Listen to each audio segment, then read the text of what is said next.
Vous ne devez pas être furieux contre vous-même, ni furieux contre les autres, ni furieux contre Dieu. Laissez-moi vous dire quelque chose. Nous vivons dans un monde furieux. Mais nous, qui nous faisons appeler enfants de Dieu, ne devrions pas faire partie de ce groupe furieux. Et je crains que ce ne soit le cas, à moins de prendre la décision de ne pas faire ça.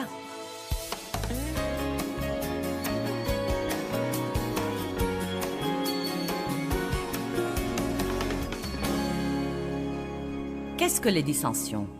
Eh bien, la définition des dissensions, c'est chamaillerie, dispute, désaccord vif. Ce n'est pas que nous ne puissions pas être en désaccord, mais nous devons être en désaccord respectueusement et aimablement. Mais on définit aussi les dissensions comme un courant furieux sous-jacent. Et je crois que, vous savez, quand quelqu'un crie, nous savons qu'il est furieux.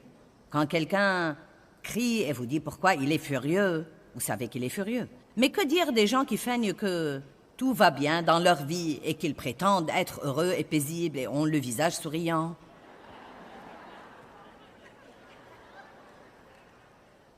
Pendant qu'ils sont furieux et bouillissent de colère à l'intérieur. Avez-vous jamais joué ce jeu dans votre foyer où vous étiez furieux contre un de vos enfants ou contre la personne à qui vous êtes marié, mais vous avez faim et vous avez prié la prière officielle? Eh bien, je te pardonne. Et pourtant, chaque fois qu'elle entre dans une pièce, vous sortez et vous allez dans une autre pièce? Si c'est la femme qui est furieuse et que vous êtes responsable de cuisiner et vous n'êtes pas prêt de lui cuire ce jour-là quelque chose qu'il aime, si toutefois vous allez lui cuire quoi que ce soit. Vous savez, s'il va aller se coucher tôt, vous allez veiller tard. Qui sait de quoi je parle? Toute cette feinte. Eh bien, vous voyez, ce qu'il y a, c'est que nous pouvons tromper l'autre personne. Nous pouvons même nous tromper, mais nous ne pouvons pas tromper Dieu. Et je veux et j'espère vous aider à bien comprendre ce week-end que les dissensions sont extrêmement dangereuses. Je crois que les dissensions sont en fait un mauvais esprit envoyé de l'enfer pour détruire les mariages, détruire toutes sortes de relations personnelles et les églises. Savez-vous qu'il y a des églises détruites par les dissensions? Chamaillerie parmi la chorale, chamaillerie parmi le personnel, chamaillerie parmi l'assemblée. Elles sont détruites. Je faisais partie d'une église qui a été détruite par les dissensions.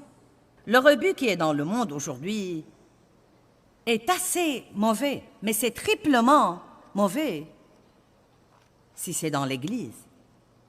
S'il y a quelque chose que nous devons faire comme chrétiens, nous devons nous décider d'aller à l'Église, non pas pour occuper de l'espace sur un banc, mais pour que nous mettions littéralement en pratique ces principes que Jésus nous a appris et qui s'appellent le chemin. Il a dit « Je suis le chemin ». Et cela veut dire qu'il va nous apprendre une façon de vivre, et ce n'est pas la façon dont vit le monde. Et cela veut dire que nous devons arrêter d'écouter des choses et de commencer de les mettre en pratique comme individus. Quel que soit ce que font les autres que vous connaissez, chacun de nous a la responsabilité, par la grâce de Dieu, d'élever son obéissance à un nouveau niveau. Je veux que Dieu soit fier de son Église. Je veux que nos vies le glorifient. Nous sommes dans le monde, mais nous ne sommes pas du monde. Nous n'avons pas ce que nous croyons être un privilège, mais qui n'est en fait qu'une liberté charnelle que nous prenons pour vivre comme le monde et suivre nos sentiments. Jésus a un chemin pour notre vie, et ça s'appelle le chemin étroit. Mais la Bible dit qu'il mène à la vie, qu'il mène à toute bonne chose. Quand Dave et moi avons démarré les ministères Joyce Meyer, nous avons commencé au sous-sol de notre maison. Et je me rappelle l'époque où nous n'avions peut-être qu'une employée et son bureau était une boîte en carton. Croyez-moi, je sais ce que c'est que les modestes débuts. Et croyez-moi, si vous méprisez le jour des modestes débuts, vous n'arriverez jamais à rien de grand. Vous devez être fidèle dans les petites choses. Parfois beaucoup plus longtemps que vous ne voulez, avant que Dieu ne vous fasse diriger de plus grandes choses, car vous devez faire vos preuves. Mais comme Dieu nous enseignait et nous menait, il m'a mis une chose dans le cœur, et quand je l'ai partagé avec Dave, il a été tout de suite d'accord. Dieu a dit, il y a 3 choses que je veux que tu fasses, et si tu les fais, je bénirai ton ministère et ta vie. Numéro 1, il a dit, reste à l'abri des dissensions dans ton ministère et dans ta vie. Cela voulait dire que Dave et moi ne devions pas nous disputer à la maison et sortir ensuite en public et jouer la comédie religieuse et dire aux autres que faire de leur vie pendant que nous ne le faisons pas nous-mêmes à la maison derrière les portes fermées. Ce n'est pas ce que nous faisons ici qui compte, mais ce que nous faisons derrière les portes fermées à la maison. La façon dont nous nous comportons au travail et au marché, la façon dont nous traitons les gens. Combien restez-vous en colère quand vous vous mettez en colère? Combien est-ce facile de vous offenser? Êtes-vous une personne susceptible? Êtes-vous une personne insécurisée que tout le monde doit soutenir tout le temps? On ne peut pas vous affronter au sujet de quoi que ce soit parce que vous êtes susceptible. Eh bien, j'espère que vous verrez que Dieu veut nous parler à tous ici ce soir. Et si vous prenez la décision de laisser Dieu travailler dans votre vie et vous changer, croyez-moi, Dieu ne travaille pas par osmose. Nous devons prendre une décision. Dieu, je veux pour ma vie ce que tu veux pour moi. Et je suis prêt à te laisser faire ce que tu dois faire en moi, même si c'est inconfortable, pour que tu puisses faire à ton idée. Nous devons avoir l'attitude que Jésus avait, et non pas une attitude de ce monde. Restez à l'abri des dissensions dans votre vie. Restez à l'abri des dissensions dans votre ministère. Au début de notre ministère, nous avons combattu les dissensions de front. Cela veut dire que si nous embauchions un employé qui se chamaillait ensuite avec les autres employés ou faisait courir des rumeurs ou essayait de « je ne crois pas qu'il devait faire ça et je ne crois pas ceci et je ne crois pas cela », nous allions lui en parler ouvertement. Nous parlons rarement à quelqu'un plus de 2 fois et ensuite il ne travaille plus avec nous. Je vais vous dire pourquoi. Les dissensions sont très dangereuses. C'est en fait un poison qui pénètre parmi les gens. Et s'il n'est pas confronté et arrêté, il continue à passer d'une personne à l'autre et à l'autre. Là où il y a l'unité, il y a la bénédiction. Là où il y a l'unité, il y a l'onction. Si 2 sur la terre s'accordent pour demander quoi que ce soit, cela leur sera accordé. Je sais que nous entendons ce verset, mais il y a une puissance dans l'accord. Mais nous n'allons pas être d'accord les uns avec les autres par hasard, car nous sommes trop différents. Je ne sais pas comment quelqu'un peut jamais s'entendre avec un autre sans la puissance de Dieu. Eh bien, je ne sais franchement pas, parce que les gens sont vraiment uniques. Nous avons tous notre petite marque d'étrangeté. Et ce qu'il y a, c'est que plus vous fréquentez quelqu'un, plus vous commencez à voir sa partie bizarre. Amen. Peut-être que vous sortez avec quelqu'un pendant 5 ans et vous l'épousez et tout à coup vous découvrez des choses que vous n'avez jamais sues auparavant, car nous cachons notre étrangeté quand nous voulons donner une bonne impression. Mais elle sort quand nous ne nous en soucions plus trop. Donc Dieu a dit, tu dois rester à l'abri des dissensions dans ta vie. Et une des façons dont nous avons fait ça est que nous nous sommes engagés, Dave et moi, quand nous étions fâchés l'un contre l'autre, quand nous avions un problème, de le résoudre au plus vite.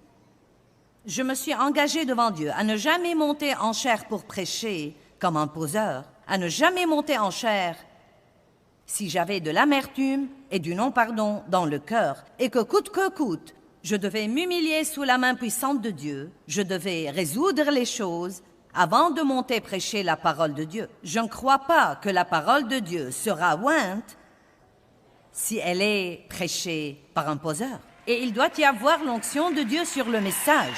Sinon, il n'aidera personne.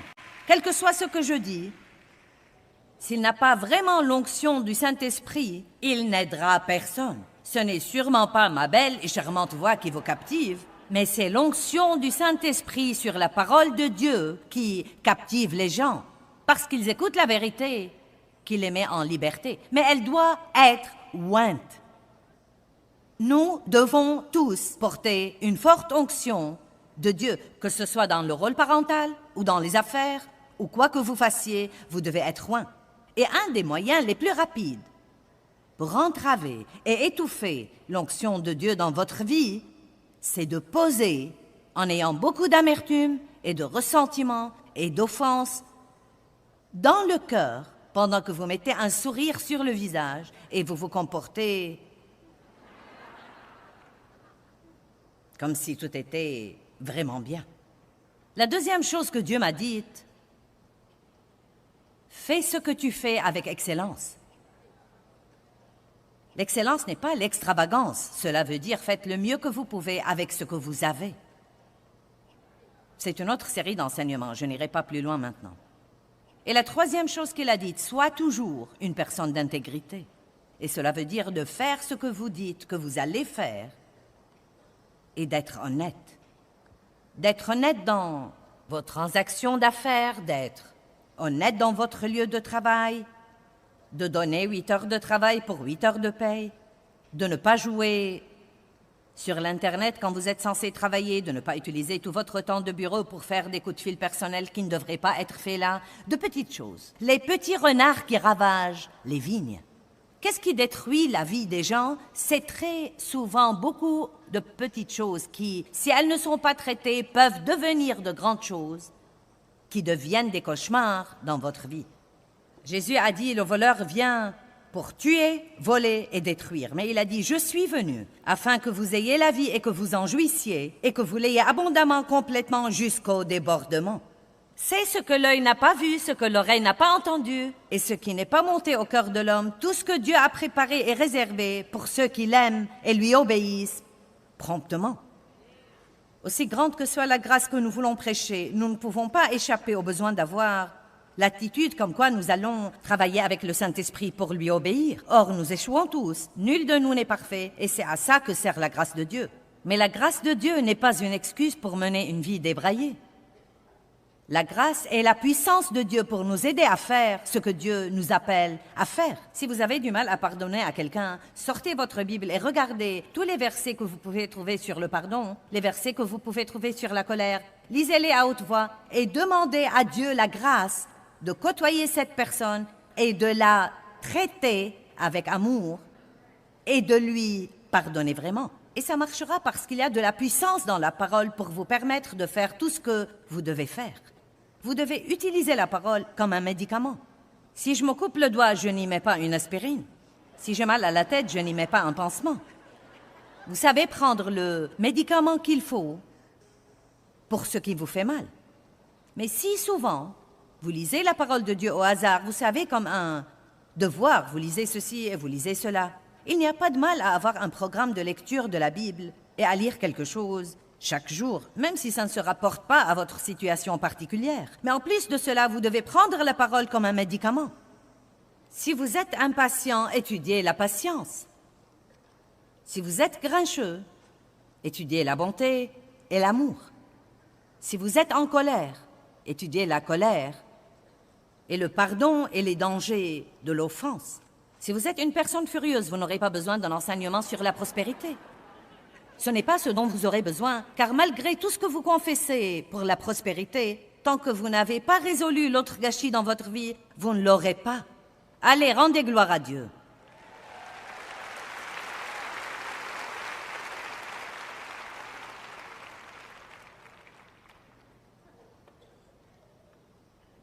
Vous voulez rester à l'abri des dissensions dans votre vie? Débarrassez-vous des offenses, du non-pardon, de toute la colère, de toute l'amertume et du ressentiment. Laissez-moi vous dire quelque chose. Vous ne devez pas être furieux contre Dieu. Quelques personnes le sont. Vous savez, eh bien, je suis furieux contre Dieu. Non, mais je suis désolée, je ne voudrais pas vous vexer. Non, mais je comprends le côté émotionnel de cela. Mais c'est vraiment si idiot parce que Dieu est la seule personne qui peut vous aider. Et Dieu n'est pas la source de vos problèmes, mais l'ennemi. Vous ne devez jamais vous fâcher contre Dieu et le blâmer parce que les choses ne vont pas dans votre vie comme vous auriez voulu qu'elles aillent. Vous ne devez pas être furieux contre Dieu parce que vous êtes toujours célibataire. Vous ne devez pas être furieux contre Dieu parce que vous vouliez des enfants et que vous ne les avez jamais eus. Vous ne devez pas être furieux contre Dieu parce que vous avez espéré en Dieu pour la guérison de quelqu'un et Il ne l'a pas reçu et il est allé au ciel pour être avec Dieu. Croyez-moi, ça ne sert à rien d'être furieux contre Dieu. Dieu est votre ami. Et il est bon. C'est inutile d'être furieux et fâché contre Dieu. Et nous ne devons pas comprendre tout ce qui arrive. Ce que nous devons faire, c'est de continuer à dire « Seigneur, je crois. Je crois. Je ne sais pas pourquoi ceci est arrivé, je ne comprends pas. Et Dieu, ça fait terriblement mal. Mais Dieu, je te fais totalement confiance, car si je ne t'ai pas, je n'ai rien. » Non, mais qu'avons-nous si nous n'avons pas Dieu? Nous n'avons absolument rien si nous n'avons pas Dieu, car le monde n'a certainement pas ce qu'il faut pour nous consoler dans nos moments de chagrin. Vous ne devez pas être furieux contre vous-même. Vous ne devez pas être furieux contre les autres. Vous ne devez pas être furieux contre Dieu. Ça ne sert à rien d'être furieux contre le gouvernement. Ça ne sert à rien d'être furieux contre la poste. Ça ne sert à rien d'être furieux contre l'épicerie parce que les prix sont élevés ou contre les pompes à essence parce que l'essence est devenue trop chère. Laissez-moi vous dire quelque chose. Nous vivons dans un monde furieux. Mais nous, qui nous faisons appeler enfants de Dieu, ne devrions pas faire partie de ce groupe furieux. Et je crains que ce ne soit le cas, à moins de prendre la décision de ne pas faire ça. Car c'est très facile d'être entraîné dans tout ce qui se passe. Un des signes de la fin des temps est que l'amour du plus grand nombre de gens se refroidira. Nous devons nous garder de l'amour froid. Et vous savez ce que je crois? Je crois que c'est quand nous en parlons tous. Parce que c'est la chose chrétienne à faire. Mais nous ne la faisons pas. C'est impossible d'être furieux et d'avoir l'amour de Dieu qui se répand par nous. Vous seriez stupéfiés du nombre de personnes qu'il y a ici dans ce bâtiment ce soir. Vous aimez Dieu, vous êtes venus ici ce soir parce que vous aimez Dieu. Vous êtes une personne de prière, vous êtes frustrés parce que vos prières ne sont pas exaucées. Et pourtant, la Bible nous dit clairement que quand nous prions, si nous avons quelque chose contre quelqu'un, que nous devons pardonner, laisser tomber, oublier, parce que sinon Dieu ne peut pas exaucer nos prières. C'est incroyable le nombre de gens qui entrent dans les églises semaine par semaine et ils sont furieux et ils vont à l'église avec les gens contre qui ils sont furieux. Dave et moi avons joué ce jeu pendant beaucoup d'années. Si le diable peut provoquer toutes sortes de querelles, il le fera la veille ou le jour d'église. Si quelque chose va être perdu, si les enfants vont se comporter mal, si quelque chose va arriver, ce sera le jour d'église. Pourquoi? Car Satan veut que vous arriviez là, tout déranger à l'intérieur, pour que la graine que le Saint-Esprit plante ne puisse pas prendre racine dans votre cœur. Si nous sommes agités à l'intérieur, aussi haut que nous levions les mains et que nous chantons les cantiques, et aussi souvent que nous utilisions le langage chrétien, Dieu soit loué, merci Jésus, alléluia, à Dieu soit la gloire. Comment allez-vous? Le Seigneur soit loué, à Dieu soit la gloire. Nous sommes si heureux d'être ici. Nous nous disputons en venant à l'église puis en rentrant à la maison.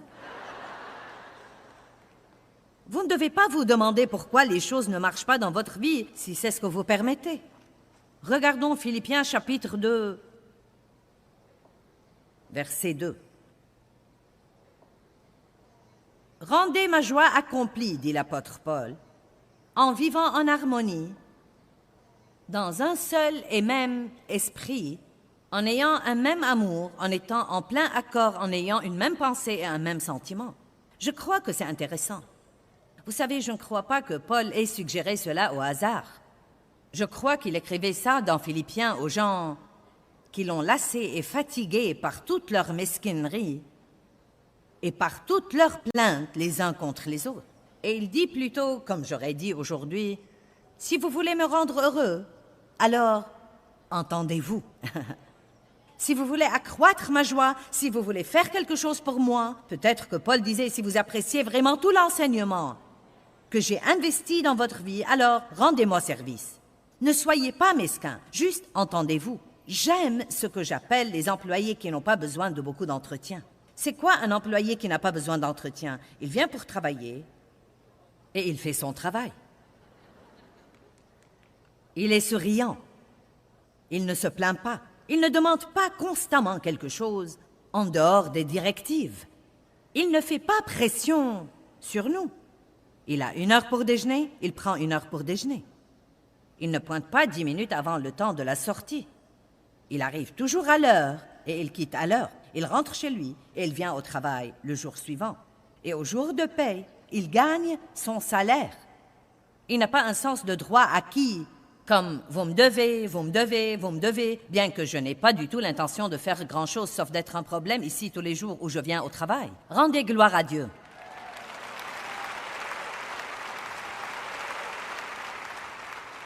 Et il y a probablement des gens qui ont besoin d'un travail en ce moment. Et maintenant, vous aimeriez reprendre le travail dont vous vous plaigniez tout le temps quand vous l'aviez.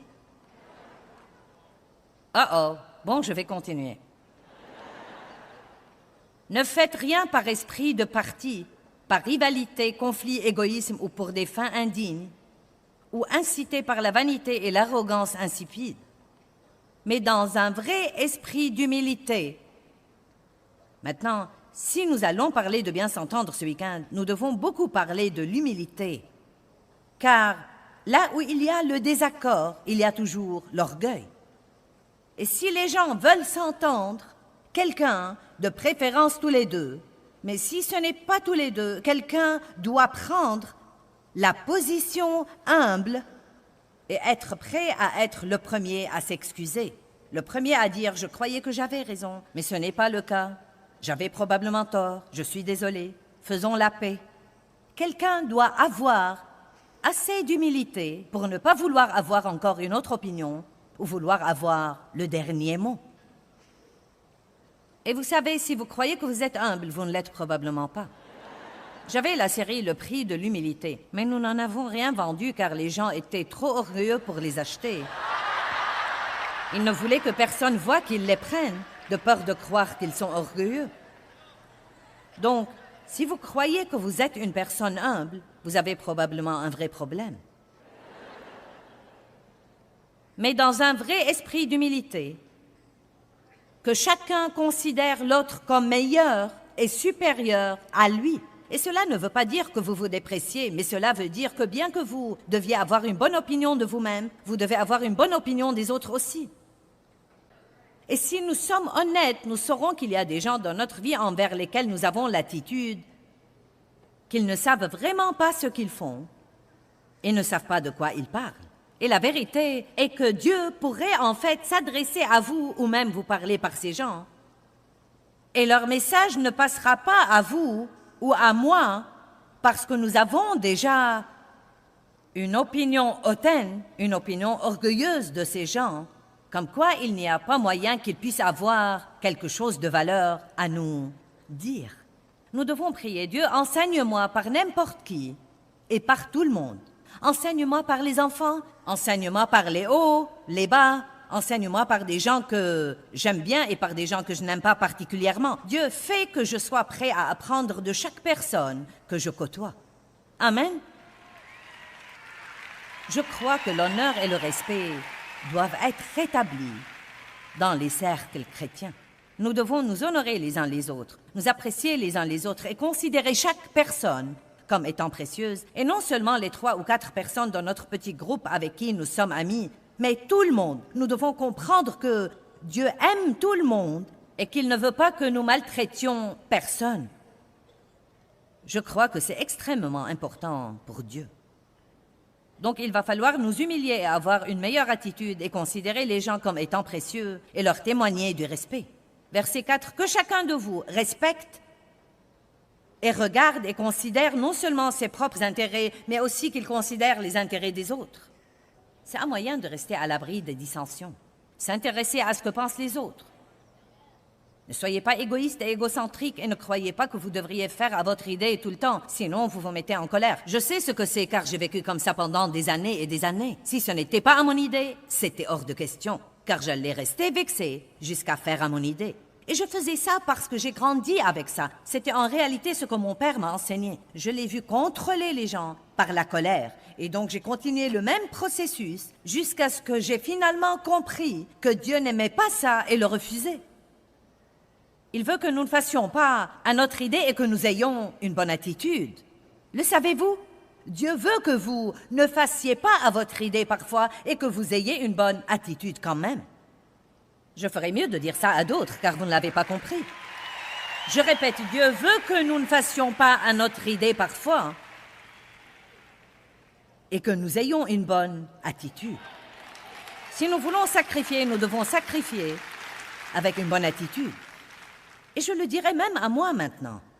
Dieu, ça ne s'est pas passé comme je voulais, mais je crois que c'est bon pour moi. Dieu soit loué.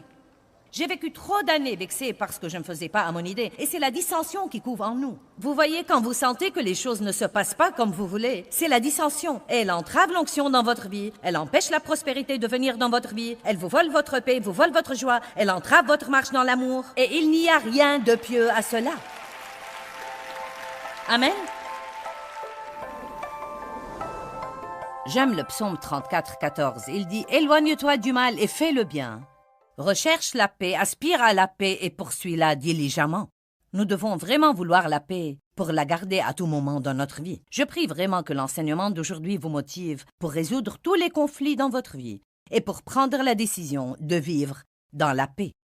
Quand nous vivons dans la paix, nous ne sommes pas frustrés tout le temps. Nous risquons beaucoup plus de nous donner à ce que Dieu veut que nous fassions, et c'est faire le bien à tout le monde, à tout moment.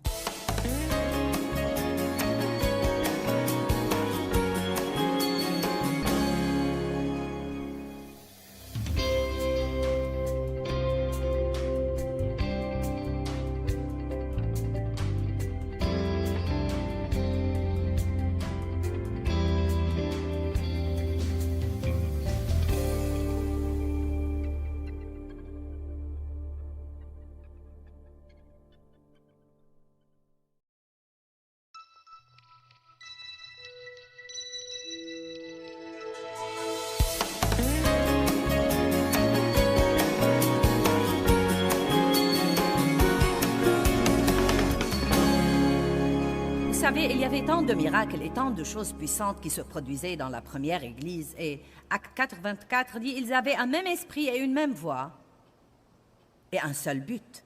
Et croyez-moi, ce n'était pas par hasard ou parce qu'ils étaient tous aimables, doux, merveilleux et gentils.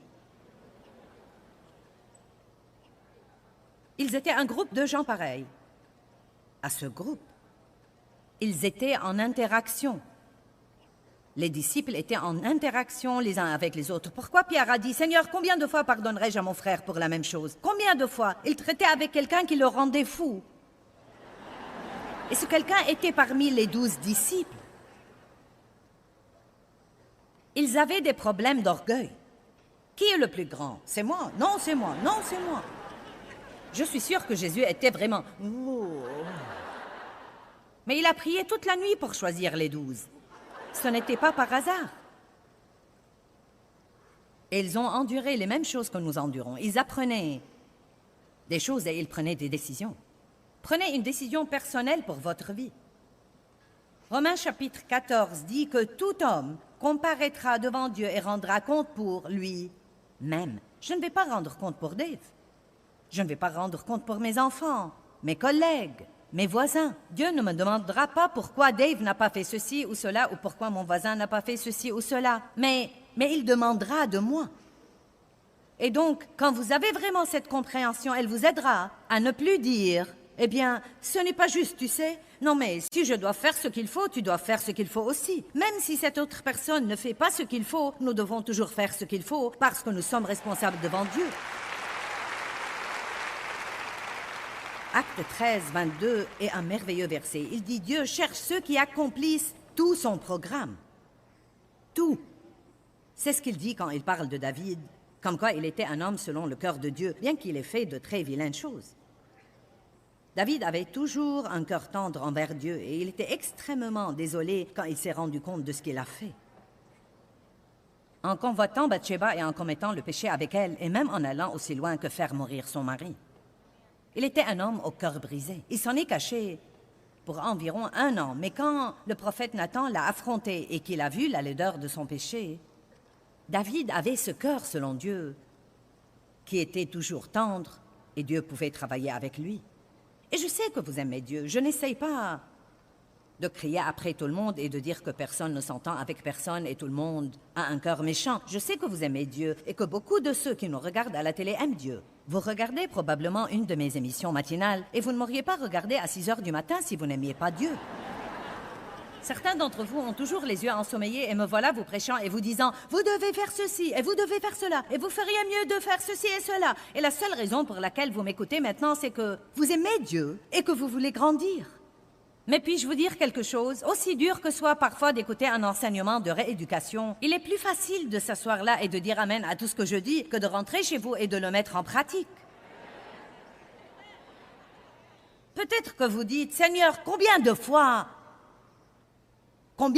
tu t'attends à ce que je fasse amende honorable pour garder la paix dans cette maison? » Eh bien, je crois qu'il est temps que quelqu'un d'autre que moi soit pieux.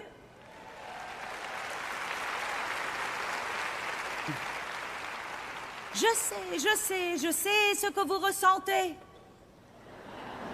Laissez-moi m'asseoir ici et vous plaindre pour une minute. Je comprends. Et je sais ce que vous ressentez. Et j'aurais voulu que vous ne soyez pas la seule personne à être pieuse. Mais quelqu'un doit faire ça. Et vous êtes celle qui a tous les CD et DVD de Joyce Meyer. Vous avez le t-shirt, vous avez été au séminaire, vous avez acheté les bandes et le livre. Oh, vous m'avez dit, Joyce, j'ai tous tes livres. Et je te regarde tous les matins.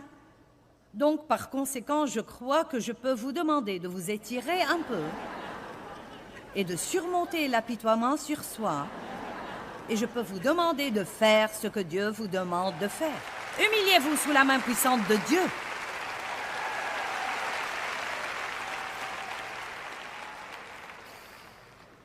Dieu cherche ceux qui accomplissent tout son programme.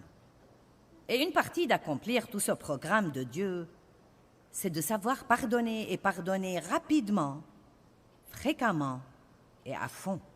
Quand Dieu nous demande de pardonner aux autres, ce n'est même pas pour eux vraiment. Nous devons donc surmonter la pensée comme quoi nous rendons à quelqu'un un service. Vous voyez, nous nous libérons. Nous nous libérons quand nous disons « Je ne vais pas vivre amer et fâché et plein de ressentiment et offensé. Je ne vais pas avoir cette pression et cette tension à l'intérieur de moi. Je ne vais pas ruiner ma vie de prière. Je ne vais pas manquer les bénédictions de Dieu. Je ne vais pas manquer l'onction de Dieu pour être fâché à cause de quelque chose que vous avez fait et que je ne peux pas garantir que vous ne le ferez pas de nouveau. Je ne vais pas être malheureux un jour de plus pendant que celui qui m'a blessé s'amuse quelque part et se fiche pas mal de ce que je sois vexé. Allez maintenant. Nous devons apprendre à nous rendre service à nous-mêmes. Tout ce que Dieu nous demande de faire, tout ce que Dieu nous demande de faire est pour notre bien. Quand il dit « Faites-moi confiance », c'est pour notre bien. Quand il dit « Pardonnez aux autres », c'est pour notre bien. Quand il dit « Obéissez-moi », c'est pour notre bien. Jésus est venu payer par son sang le prix d'une vie merveilleuse et nous l'a donné. La justice, la paix et la joie, la liberté, l'espérance, tant de merveilleuses choses. Mais nous ne pouvons pas les avoir avec une désobéissance connue dans notre vie. C'est une mesure supplémentaire de grâce pour les ignorants. Paul a dit « J'ai reçu la grâce parce que j'étais trompé et que je ne comprenais pas ce que je faisais. » Mais combien de messages supplémentaires sur le pardon nous faut-il écouter avant de décider de pardonner aux autres? Nous avons des connaissances bien au-delà de notre niveau d'obéissance.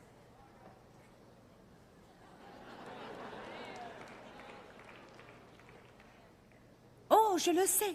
Oui, amen, le Seigneur soit loué. J'ai souligné tous ces versets. Regardez là. Ma Bible ressemble à un album à colorier. J'espère que les gens verront combien je suis spirituelle. Oh oui, nous aimons colorier nos Bibles. Cela ne veut rien dire. Toute ma Bible est surlignée et coloriée et marquée de traits avec des étoiles et toutes sortes de trucs. Cela n'impressionne pas Dieu. Ce qui l'impressionne, c'est de faire ce qu'il veut. Au moment crucial, à l'heure de minuit, où il n'y a personne sauf moi et Dieu, et où la dernière chose que j'ai envie de faire, c'est de pardonner à quelqu'un, ou c'est de m'humilier. Eh bien, qui aimerait vraiment s'humilier? Mais nous le faisons quand même parce que nous aimons Dieu. Nous devons arrêter de dire à Dieu combien nous l'aimons si nous ne voulons pas lui obéir, parce que Jésus a dit « Si vous m'aimez, vous m'obéirez ». Maintenant, écoutez, il n'a pas dit « Si vous m'obéissez, je vous aimerai ». Il nous aime inconditionnellement. Son amour pour nous était là bien avant que nous ne fassions quoi que ce soit. Nous n'achetons pas l'amour de Dieu par notre obéissance, mais nous devrions répondre à son grand amour. L'amour incroyable de Dieu. Nous avons chanté ce cantique ce soir et j'ai vu comment vous avez réagi. Oh, combien il nous aime! Il nous aime, il nous aime. Oh, combien il nous aime à vous et à moi. Nous aimons tous ce cantique. Nous sentons que nous sommes sur le point d'être ravis quand nous le chantons. Mais il doit être plus qu'un cantique avec un joli rythme et une jolie mélodie. Il doit être, oh oui, combien il nous aime, à vous et à moi.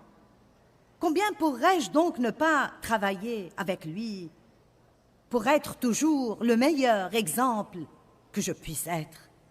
À l'église, dans le monde, dans mon travail. Ne portez pas de boucles d'oreilles de poisson au travail.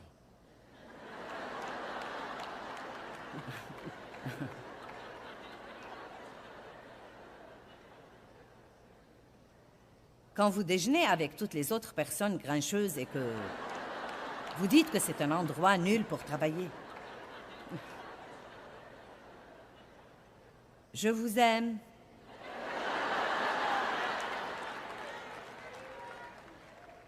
Oui, c'est ce que font les mamans.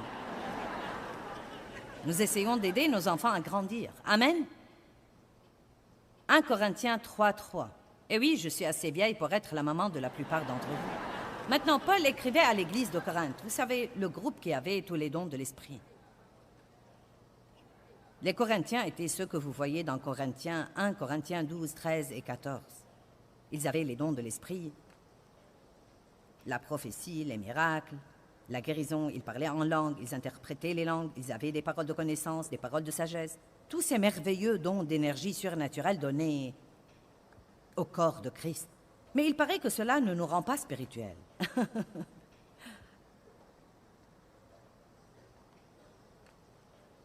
Il dit d'abord dans le premier verset, « Je ne peux même pas vous parler comme à des hommes spirituels. Je dois toujours vous parler comme à des bébés. » Paul n'était pas capable de leur donner une parole comme j'essaye de vous donner ce soir, parce qu'il l'aurait craché sur lui.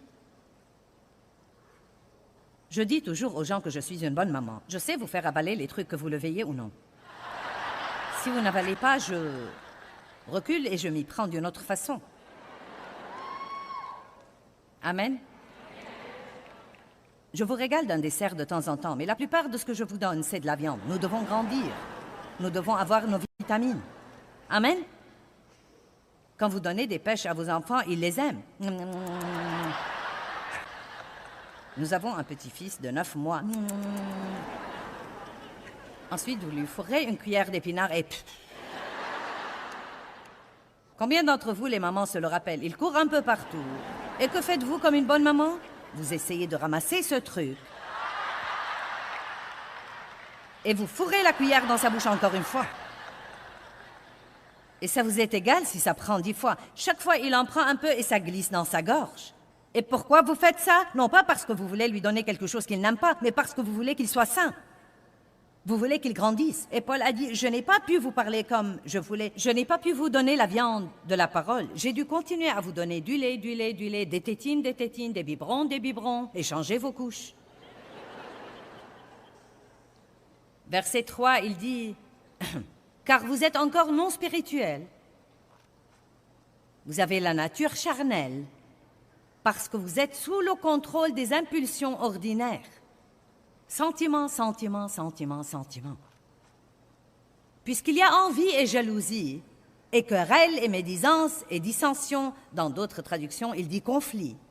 Parce que vous n'êtes-vous pas non spirituel et charnel, et ne vous conduisez-vous pas de façon toute humaine, et comme de simples hommes inchangés? C'étaient des gens régénérés. Ils avaient la nature de Dieu au-dedans d'eux. Ils étaient justifiés devant Dieu. Ils étaient remplis du Saint-Esprit. Ils ont vu la puissance de Dieu.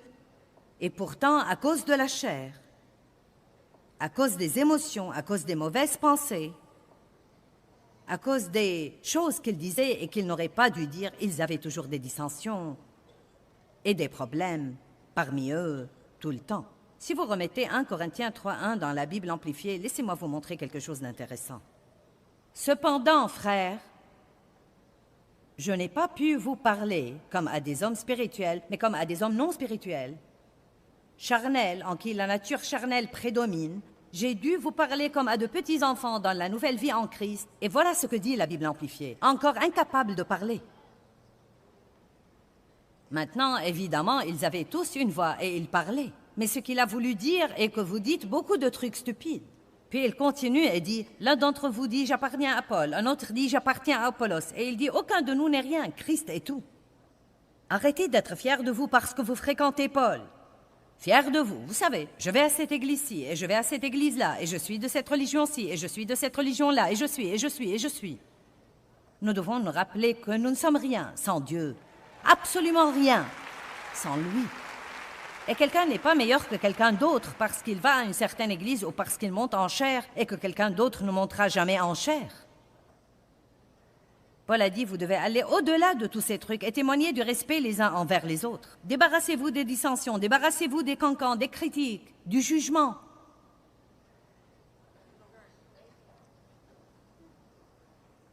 Jésus a prié une belle prière dans Jean 17 et une des choses qu'il a priées dans les versets 20 et 21 était... Jésus a prié que nous soyons un. Que nous soyons un. Comme lui et son Père sont un.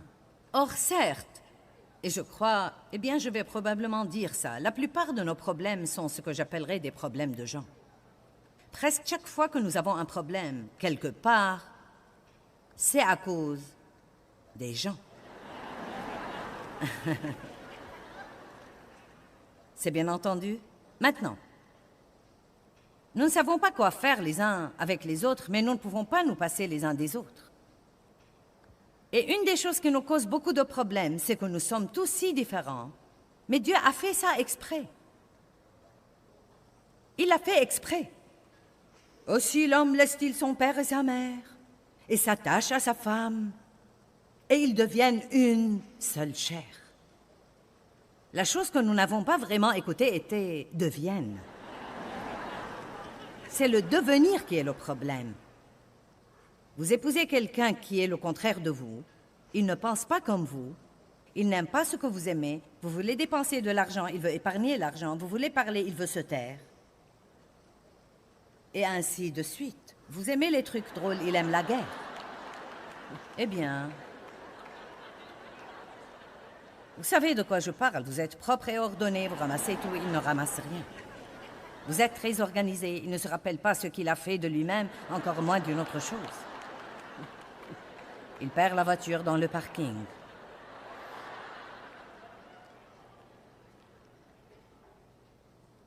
Amen. Et Dieu s'attend à ce que nous nous entendions. C'est comme nous aurons besoin d'un miracle là. Allez, je ne peux pas supporter ces trucs. Nous avons divorcé parce que nous étions incompatibles. Tout le monde est incompatible.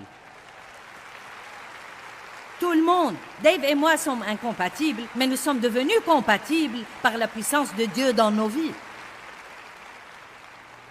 Dieu nous réunit avec des gens qui ne sont pas comme nous, dans l'amitié, dans des mariages, même dans des rapports de travail, parce que tout le monde a quelque chose dont l'autre a besoin. Nous n'avons pas tout.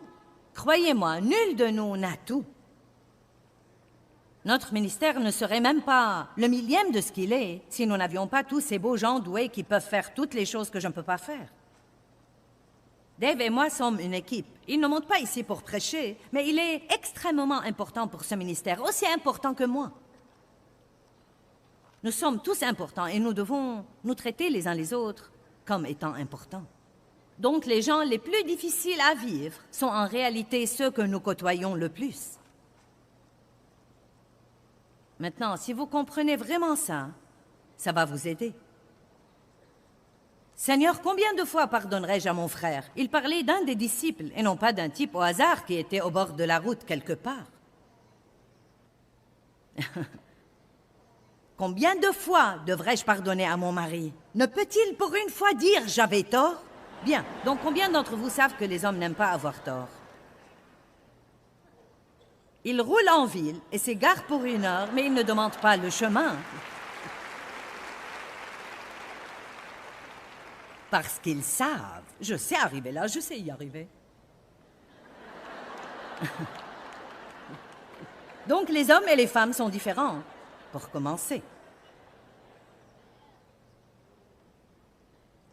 Tous les enfants que vous avez sont différents. Si vous avez plus d'un enfant, avez-vous essayé de comprendre comment ils ont pu venir du même endroit?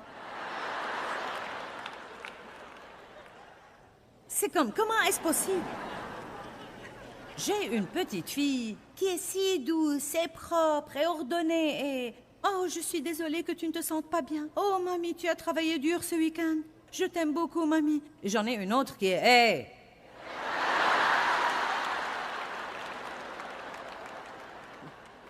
Hey!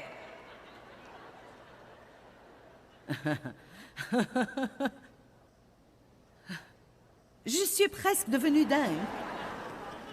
Avant d'apprendre ce que j'essaye de vous apprendre ce soir, comme quoi les gens ne peuvent pas s'empêcher d'être comme ils sont, comme vous ne pouvez vous empêcher d'être comme vous êtes. Maintenant, oui, nous pouvons changer et nous pouvons tous devenir plus pieux dans le cadre de notre personnalité.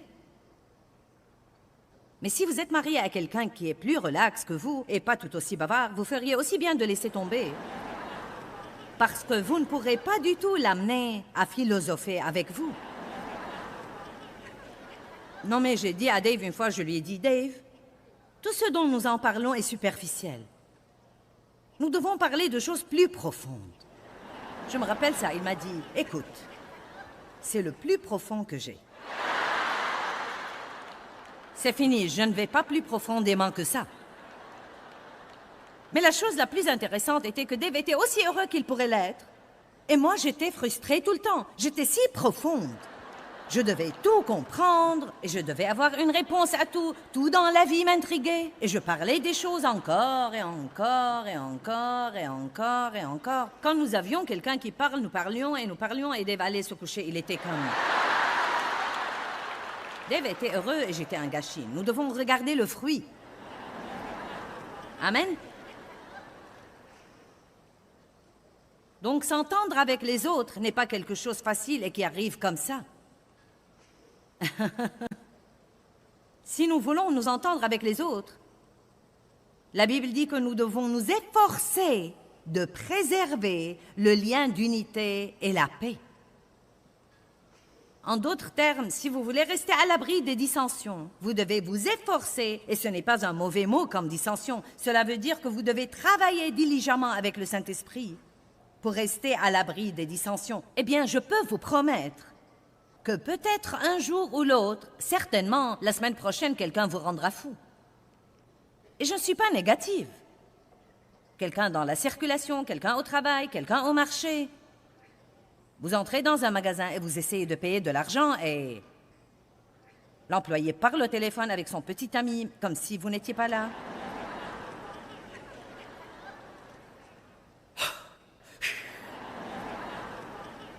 Elle ne se comporte pas comme il faut. Non, pas comme il faut. Mais nous pourrions faire ce qu'aurait fait Jésus. Nous pourrions prier pour elle. Nous avons besoin de chrétiens qui ne soient pas religieux, qui ne parlent pas de toute leur religiosité, qui ne condamnent pas les autres qui ne sont pas comme eux et qui ne prennent pas de haut les autres qui ont trop de piercings ou trop de tatouages ou qui ont 4 ou 5 couleurs dans leurs cheveux ou quoi que ce soit et qui ne pensent pas « Ouais, bien, tu es si bizarre ».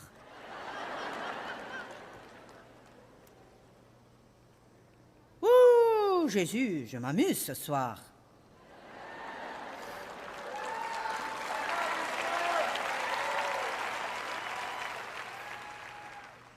Une maison pleine de sacrifices et de querelles n'est pas agréable au Seigneur. Proverbe chapitre 17. Qu'est-ce que cela veut dire? Cela veut dire une maison pleine de sacrifices religieux. Je vais à l'église tous les dimanches. Je fais partie de la chorale. J'accueille les gens.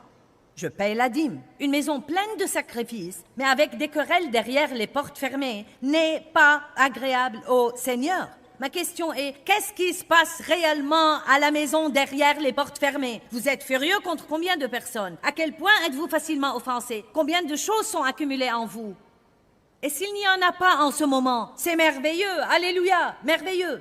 Je peux dire en ce moment que je n'ai rien contre personne, mais on ne peut pas garantir que quelqu'un ne va pas m'exaspérer la semaine prochaine, et je sais que je devrais résoudre ça tout de suite, complètement et à fond, car ce qui arrive, c'est que nous ne surmontons pas les choses et nous les accumulons. Et quelque chose d'autre arrive et nous ne le surmontons pas et nous l'accumulons. Et quelque chose d'autre arrive et nous ne le surmontons pas et nous l'accumulons. Et d'ici peu, nous serons des gens furieux, amers, pleins de ressentiments, avec des autocollants et des croix aux oreilles et autour du cou. Nous irons à l'église toutes les semaines et nous nous comporterons comme le reste du monde. Et ça ne marchera pas. Amen.